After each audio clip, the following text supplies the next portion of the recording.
तो जय हिंद दोस्तों। फ्रेंड्स, आज है 20 सितंबर 2023 और 20 सितंबर से रिलेटेड करंट अफेयर्स के सेशन में आज हम कुछ मोस्ट इम्पॉर्टेंट क्वेश्चंस के ऊपर डिस्कशन करने वाले हैं। तो चलिए फ्रेंड्स, स्टार्ट करते हैं और अपना ये वीडियो सभी मोस्ट इम्पॉर्टेंट करंट अफेयर्स के क्वेश्चन के लिए सूटेबल होने वाला है। तो चलिए फ्रेंड्स, स्टार्ट करते हैं अपना ये वीडियो। और इस वीडियो में पहला क्वेश्चन है, काला जीरा rice is a famous food product from which state.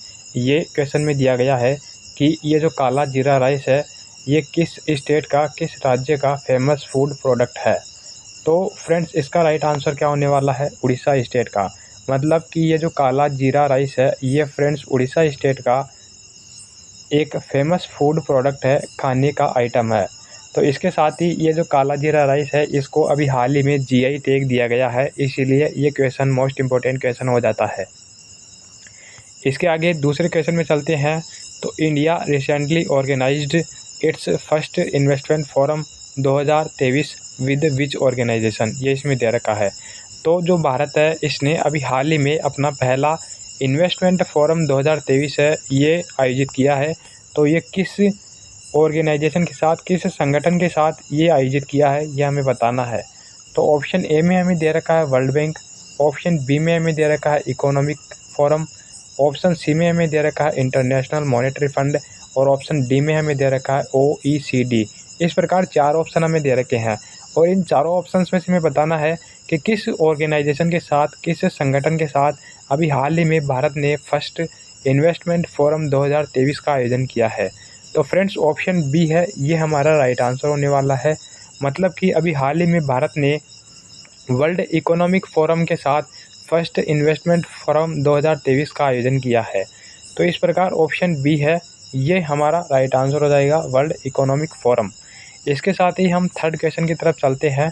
तो who is the author of the book the Google story, ये हमें बताना है कि ये जो बुक है जिसका शीर्षक है, जिसका टाइटल क्या है, द गूगल स्टोरी। तो इस बुक का जो ऑथर है ये कौन है, ये हमें बताना है। इस बुक के लेखक कौन है और ये जो बुक है अभी हाल ही में लिखी गई है तो ये किस लेखक के द्वारा लिखी गई है, ये हमें बताना है। ऑप्शन ए में दे रखा है शोभा दे, ऑप्शन बी में हमें दे रखा है David a vice, option C में हमें दे रखा है विक्रम सेठ और ऑप्शन डी में हमें दे रखा है फ्रेडरिक फॉर्सिथ। इस प्रकार चार ऑप्शन हमें दे रखे हैं और इन चारों ऑप्शन में से हमें बताना है कि किस लेखक ने अभी हाल ही में द गूगल स्टोरी जो शीर्षक है, टाइटल है इस बुक का, इस बुक को लिखा है। तो फ्रेंड्स, ऑप्शन बी है ये हमारा राइट आंसर होने वाला है।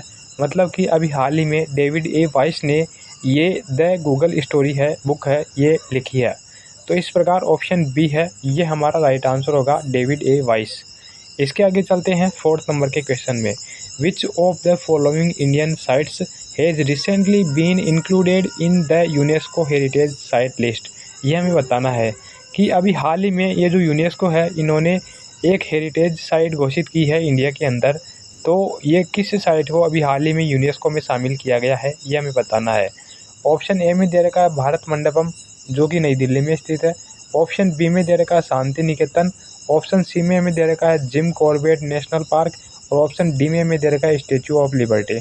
इस प्रकार चार ऑप्शन दिए गए हैं और इन चारों ऑप्शन में से हमें बताना है कि किस साइट को अभी हाल ही में यूनेस्को की विश्व विरासत स्थल या विश्व विरासत धरोहर घोषित किया गया है, ये हमें बताना है। तो ऑप्शन बी है ये हमारा राइट आंसर होने वाला है। मतलब कि शांति निकेतन को अभी हाल ही में यूनेस्को हेरिटेज साइट है ये घोषित किया गया है, शांति निकेतन को। इसके आगे चलते हैं फिफ्थ नंबर के क्वेश्चन में। तो फिफ्थ नंबर का क्वेश्चन क्या कह रहा है, which union ministry organised the international conference on dam safety, ये हमें बताना है कि कौन सी जो केंद्रीय मंत्रालय है उसने अभी हाल ही में इंटरनेशनल कॉन्फ्रेंस आयोजित किया है डैम सेफ्टी के ऊपर, डैम सेफ्टी को लेकर।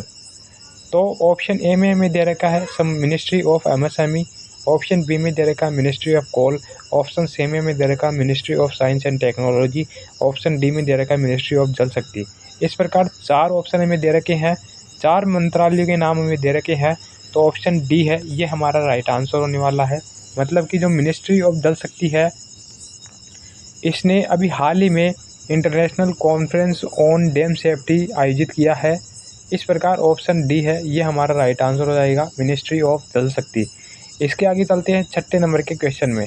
तो छठा नंबर का क्वेश्चन है, ये क्या कह रहा है, Ugadi is the Telugu festival celebrated on the occasion of birth of lord Krishna, birth of lord Rama, Telugu new year और कमिंग ऑफ मानसून। यह हमें बताना है कि ये जो उगदी है ये फेस्टिवल है, तेलुगु फेस्टिवल है, तमिल फेस्टिवल है, तमिल उत्सव है, और इसका जो सेलिब्रेशन है ये किस अवसर पर किया जाता है ये हमें बताना है। तो उगदी का जो सेलिब्रेशन है ये फ्रेंड्स जब तमिल नया ईयर आता है, नया साल आता है, तमिल नया साल, तो उस तेलुगु नए साल के आगमन पर ये उगदी नामक फेस्टिवल है ये मनाया जाता है। तो इस प्रकार ऑप्शन सी है ये हमारा राइट आंसर होने वाला है। तेलुगु न्यू ईयर के आगमन पर ये उगदी नामक फेस्टिवल है ये सेलिब्रेट किया जाता है। इसके आगे चलते हैं 7वें नंबर पे। When did Swami Vivekananda deliver his speech at the world religion conference in Chicago city. तो फ्रेंड्स ये जो शिकागो सिटी है ये अमेरिका में स्थित है, और अमेरिका में जब ये हुई थी वर्ल्ड रिलीजन कॉन्फ्रेंस, मतलब विश्व धार्मिक ये जो कॉन्फ्रेंस हुई थी, ये इसमें जो स्वामी विवेकानंद है इसने अपना स्पीच कब दिया था ये हमें बताना है। तो ये वर्ल्ड रिलीजन कॉन्फ्रेंस है ये किस वर्ष में हुई थी ये हमें बताना है। तो ऑप्शन ए में दे रखा है 1893, ऑप्शन बी में दे रखा है 1881, ऑप्शन सी में दे रखा है 1894 और ऑप्शन डी में दे रखा है 1864। इस प्रकार 4 ऑप्शन हमें दिए गए हैं, और इन चारों ऑप्शंस में से हमारा जो सही आंसर है वो है ए। मतलब कि फ्रेंड्स 1893 में ये जो वर्ल्ड रिलीजन कॉन्फ्रेंस है ये हुई थी शिकागो सिटी अमेरिका में, और इसमें जो हमारे भारतीय स्वामी विवेकानंद थे इन्होंने भाषण दिया था। तो इस प्रकार ऑप्शन ए है ये हमारा राइट आंसर होने वाला है। और राइट डेट की यदि हम बात करते हैं तो 11 सितंबर 1893 को ये वर्ल्ड रिलीजन कॉन्फ्रेंस है ये आयोजित की गई थी शिकागो सिटी अमेरिका में। इस प्रकार हम इसके बारे में देखते हैं। तो a world conference was organised इन 2012। तो ये जो शिकागो सिटी अमेरिका है इसमें 1893 में ये हुई थी, जिसमें हमारे स्वामी विवेकानंद ने भाषण दिया था।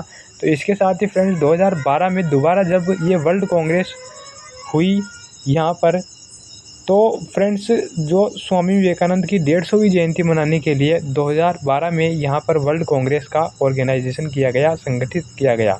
इस प्रकार 2012 में जो ये स्वामी विवेकानंद है इनकी 150वीं बर्थ एनिवर्सरी मनाई गई थी, जन्म जयंती मनाई गई थी 2012 में। इसके आगे चलते हैं। तो 8वां क्वेश्चन है, Bhagat Singh, Rajguru and Sukhdev Thapar was hanged in the year. ये हमें बताना है कि जो भगत सिंह थे, राजगुरु थे और सुखदेव थापर थे, इनको किस वर्ष फांसी पर लटकाया गया था ये हमें बताना है। ऑप्शन ए में दे रखा है 1934, ऑप्शन बी में दे रखा है 1931 मतलब 1931, ऑप्शन सी में दे रखा है 1919 में, और ऑप्शन डी में दे रखा है 1924 में। इस प्रकार 4 ऑप्शन हमें दिए गए हैं, और इन चारों ऑप्शंस में से हमें बताना है कि किस वर्ष में भगत सिंह, राजगुरु और सुखदेव थापर ये तीनों क्रांतिकारी थे, स्वतंत्रता सेनानी थे, इनको फांसी पर लटकाया गया था ये हमें बताना है। तो फ्रेंड्स ऑप्शन बी है ये हमारा राइट आंसर होने वाला है। मतलब कि जो 1931 को फ्रेंड्स 1931 में सन 1931 में भगत सिंह, राजगुरु और सुखदेव थापर को फांसी पर लटकाया गया था। इसके साथ ही जब हम फिक्स डे की बात करते हैं तो 23 मार्च 1931 को भगत सिंह, राजगुरु और सुखदेव थापर को फांसी पर लटकाया गया था। इसीलिए ऑप्शन बी है ये हमारा राइट आंसर होने वाला है। इसके साथ ही फ्रेंड्स हम प्रतिवर्ष 23 मार्च को क्या करते हैं, 23 मार्च को हम प्रतिवर्ष शहीद दिवस के रूप में सेलिब्रेट करते हैं। तो ये जो शहीद दिवस के रूप में हम प्रतिवर्ष सेलिब्रेट करते हैं, क्यों करते हैं, क्योंकि फ्रेंड्स इस शहीद दिवस के दिन ही इनको ये जो है इनकी याद में हम प्रतिवर्ष शहीद दिवस के रूप में सेलिब्रेट करते हैं 23 मार्च को। इसके आगे चलते हैं तो हम इसके बारे में पढ़ते हैं कि क्या कुछ खास है इन एक्सीडेंट्स के बारे में। तो पॉइंट नंबर ए है उसमें दे रखा है, in April 1929 Bhagat Singh and Batukeshwar Dutt through 2 bombs in the Central Legislative Assembly at Delhi to protest an unjust bill. Their intentions were not to harm anyone but only to publicize their struggle। ये इसमें दे रखा है कि अप्रैल 1929 की बात है, भगत सिंह ने और बटुकेश्वर दत्त ने, इन दोनों ने जो सेंट्रल लेजिस्लेटिव असेंबली थी दिल्ली के अंदर उन पर बम फेंका। तो फ्रेंड्स उस बम फेंकने के जुर्म में इन दोनों को गिरफ्तार कर लिया गया। किन किन को, भगत सिंह को और बटुकेश्वर दत्त को। अप्रैल 1929 की बात है। इसके आगे चलते हैं तो Other revolutionaries including Rajguru were arrested from a bomb factory at Lahore। अब फ्रेंड्स लाहौर के अंदर एक बम फैक्ट्री थी, मतलब बम बनाने की फैक्ट्री थी, तो वहाँ से राजगुरु को और इसके साथ ही जो अन्य क्रांतिकारी थे उनको क्या किया गया, अरेस्ट किया गया। The police were then able to link the revolutionaries to the Saunders murder case. They charged Singh, Rajguru, Sukhdev and other in the case. ये इसमें दे रखा है कि भगत सिंह को, राजगुरु को और सुखदेव थापर को, इसके साथ ही जो दूसरे क्रांतिकारी थे, रिवॉल्यूशनरीज थे, उनको फ्रेंड्स इस केस के जरिए, सौंदर्स मर्डर केस के जरिए इनको फ्रेंड्स जेल में डाल दिया गया। Bhagat Singh finally ended his fast after 116 days. अब फ्रेंड्स इनको इम्प्रिजनमेंट मिला, तो इन्होंने इस इम्प्रिजनमेंट को तोड़ने के लिए क्या किया, मतलब भूख हड़ताल कर दी। हंगर के लिए इन्होंने हंगर हड़ताल कर दी, भूख हड़ताल कर दी। तो इस भूख हड़ताल को 116 दिन के बाद में भगत सिंह ने तोड़ दिया। इसके आगे चलते हैं तो the trial of the young man Drew wide spread attention in the country on 7 अक्टूबर 1930। ये इसमें दे रखा है कि 7 अक्टूबर 1930 को एक सुनवाई हुई और उस सुनवाई के दौरान फ्रेंड्स सिंह, मतलब भगत सिंह को, इसके साथ ही राजगुरु को और सुखदेव थापर को क्या कर दिया गया, डेथ सेंटेंस दे दी गई। मतलब जो फ्रेंड्स क्या होती है, मृत्यु की सज़ा होती है, मतलब फांसी की सज़ा होती है, वो सुना दी गई। और दूसरे जो क्रांतिकारी थे इनको लाइफ इम्प्रिजनमेंट, मतलब उम्र कैद की सज़ा दे दी गई। इस प्रकार ये इसमें दिया गया है। इस 7 अक्टूबर 1930 को ये ट्रायल हुआ था और इस ट्रायल में सज़ा सुनाई गई।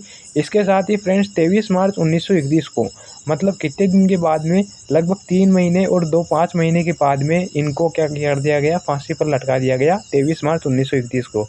इसलिए फ्रेंड्स प्रतिवर्ष हम 23 मार्च को शहीद दिवस के रूप में सेलिब्रेट करते हैं। तो इस प्रकार ऑप्शन बी है, ये हमारा राइट आंसर होने वाला है इस क्वेश्चन में।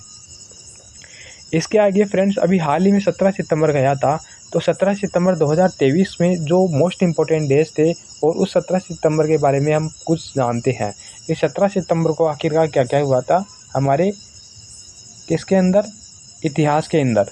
तो फ्रेंड्स सबसे पहले तो हमने अभी हाल ही में 17 सितंबर को विश्व रोगी स्वास्थ्य सुरक्षा दिवस के रूप में सेलिब्रेट किया है। मतलब वर्ल्ड पेशेंट सेफ्टी डे के रूप में अभी हाल ही में हमने ये जो 17 सितंबर को सेलिब्रेट किया है। इसके आगे ये जो 17 सितंबर को हमने सेलिब्रेट किया है विश्व रोगी सुरक्षा दिवस, तो इसकी थीम क्या रही, इसकी थीम थी सभी के लिए स्वास्थ्य, हेल्थ फॉर ऑल। इस प्रकार ये मोस्ट इंपॉर्टेंट क्वेश्चन हो गया 17 सितंबर से रिलेटेड।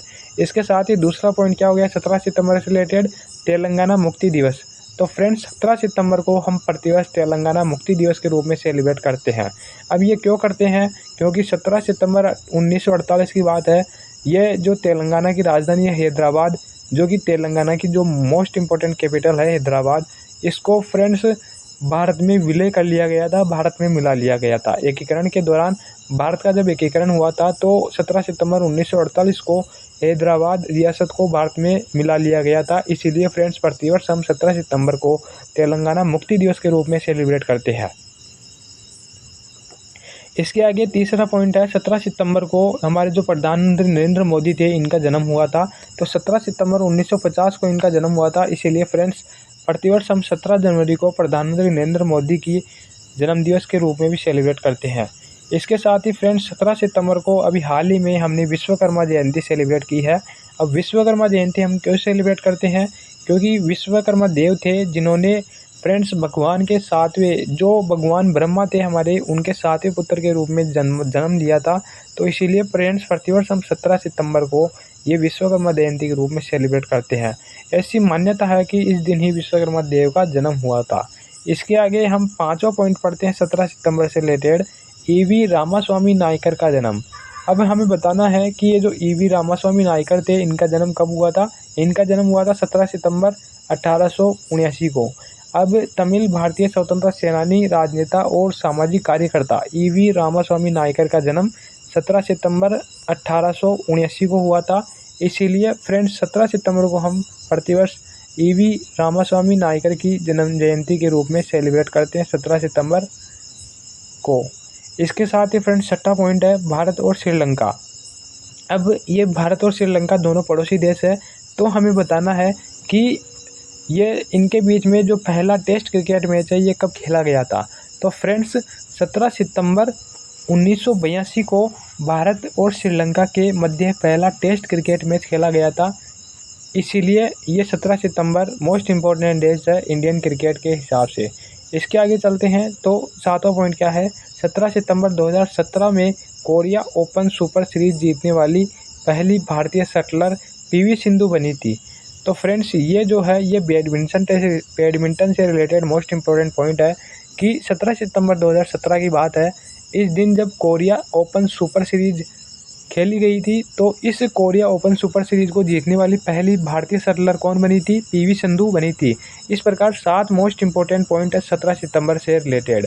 तो फ्रेंड्स इस प्रकार ये वीडियो आज की मोस्ट इम्पोर्टेंट वीडियो है। वीडियो अच्छी लगी हो तो लाइक करें, शेयर और सब्सक्राइब जरूर करें। थैंक यू फ्रेंड्स, जय हिंद।